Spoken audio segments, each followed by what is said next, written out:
Russia Ukraine സമാധാന കരാറിന് പച്ചക്കൊടി. അമേരിക്ക മുന്നോട്ട് വെച്ച ഉടമ്പടി യുക്രൈൻ ഭരണകൂടം അംഗീകരിച്ചതായി റിപ്പോർട്ട്. ചർച്ചയ്ക്കായി തന്റെ പ്രതിനിധി വ്ളാഡിമിർ പുടിനെ കാണുമെന്ന് ട്രംപ് പറഞ്ഞു.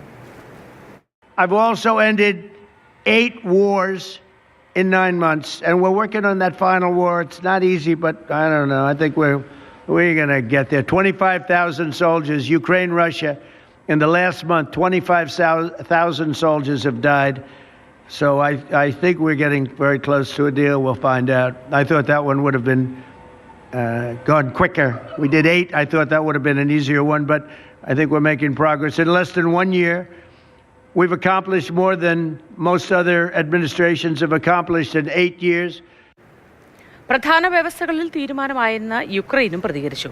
അടുത്തയാഴ്ച Ukraine president Vladimir Zelensky America സന്ദർശിക്കും. That framework is on the table, and we are ready to move forward together with the United States of America, with personal engagement of President Trump, and with Europe, with leaders, and with all partners who have their strengths and capacity to help.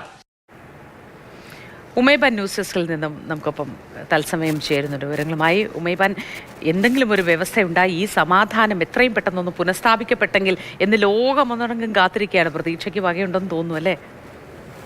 അതെ മോദി പറഞ്ഞ പോലെ തന്നെ ലോകം ഇപ്പോൾ പ്രതീക്ഷയോടെ കാത്തിരിക്കുന്ന, അല്ലെങ്കിൽ ഒരു സമാധാനം എന്ന് പുലരും എന്നുള്ള ആകാംക്ഷ നിറഞ്ഞ കാത്തിരിപ്പിന് ഒരു വിരാമമാകുന്നു എന്ന് വേണമെങ്കിൽ നമുക്ക് പറയാം. കാരണം ഈ വരുന്ന ഫെബ്രുവരിയിൽ 4 വർഷത്തോടടുക്കുകയാണ് യുക്രൈൻ റഷ്യ യുദ്ധം എന്ന് പറയുന്നത്. ഇപ്പോൾ 28 ഇന പദ്ധതി, ഒരു കർമ്മ പദ്ധതി നേരത്തെ തന്നെ US പ്രസിഡന്റ് ഡൊണാൾഡ് ട്രംപ് മുന്നോട്ട് വെച്ചിരുന്നു. പക്ഷേ പല കാര്യങ്ങളിലും ഒരു തീരുമാനമാകാതെ വഴിമുട്ടി നിൽക്കുന്ന അവസ്ഥയിലായിരുന്നു സമാധാനം എന്ന് പറയുന്നത്. പക്ഷേ ഇപ്പോൾ ആ 20 ട്രംപ് മുന്നോട്ട് വെച്ച 20 കരാർ അംഗീകരിച്ചിരിക്കുന്നു. അതിൽ ഒരു പൊതുധാരണയിലെത്തി എന്നാണ് യുക്രൈൻ പ്രസിഡന്റ് വ്ളാഡിമിർ സെലൻസ്കി പറഞ്ഞിരിക്കുന്നത്. അത് തന്നെയാണ് ഒരു ശുഭകരമായിട്ടുള്ള സൂചനയിലേക്ക് ഈ ചർച്ചകൾ മുന്നോട്ട് പോകുന്നു എന്നുള്ളത് വിലയിരുത്താൻ കാരണം എന്ന് പറയുന്നത്. ജനീവയിൽ ഒരു നിർണായകമായിട്ടുള്ള ഒരു കൂടിക്കാഴ്ച, അതായത് US, യുക്രൈൻ, യൂറോപ്യൻ പ്രതിനിധികൾ ഒരു കൂടിക്കാഴ്ച നടത്തിയിരുന്നു. ആ ചർച്ചയിൽ പ്രധാനമായിട്ടും ഈ പദ്ധതിയെ സംബന്ധിച്ചുള്ള തീരുമാനങ്ങളാണ് ചർച്ച ചെയ്തിരുന്നത്. നേരത്തെ തന്നെ ഈ 28 ഇന ചർച്ചയിൽ യൂറോപ്യൻ യൂണിയന് പ്രധാനമായിട്ടും പല കാര്യങ്ങളിലും എതിർപ്പുണ്ടായിരുന്നു. റഷ്യയ്ക്ക് അനുകൂലമായിട്ടുള്ള നിലപാടുകളാണ് അതിൽ ഉൾച്ചേർത്തിരിക്കുന്നത് എന്നുള്ളതാണ് അവർ എതിർപ്പായിട്ട് മുന്നോട്ട് വെച്ചിരിക്കുന്ന കാര്യം. പക്ഷേ ആ 28 ഇന പദ്ധതിയിൽ ചില മാറ്റങ്ങൾ കൊണ്ടുവന്നിട്ടുണ്ട്.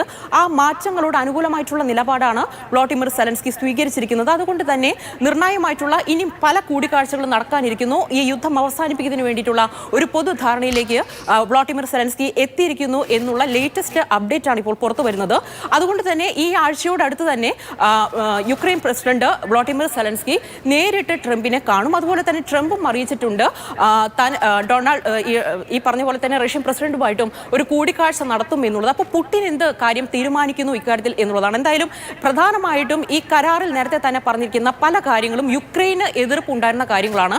ഡോണറ്റ്സ്ക്, ലുഹാൻസ്, ഈ ക്രിമിയ, ഇത് നേരത്തെ തന്നെ റഷ്യ സൈനിക നടപടിയിലൂടെ പിടിച്ചെടുത്ത യുക്രൈന്റെ പ്രധാനപ്പെട്ട ഭാഗങ്ങളാണ്. അപ്പോൾ ഈ പ്രദേശങ്ങൾ വിട്ടു നൽകുന്നതിൽ എന്ത് തീരുമാനമാണ് എടുത്തിരിക്കുന്നത് എന്നതുൾപ്പെടെയുള്ള കാര്യങ്ങളിൽ ഒരു നിർണായകമായിട്ടുള്ള നിലപാട് അറിയേണ്ടതുണ്ട്. അതുകൊണ്ട് ഈ പുടിൻ എന്ത് നിലപാടെടുക്കുന്നു എന്നുള്ളതാണ് ഇനി ഏറ്റവും ശ്രദ്ധേയമായിട്ടുള്ള കാര്യം. തീർച്ചയായിട്ടും.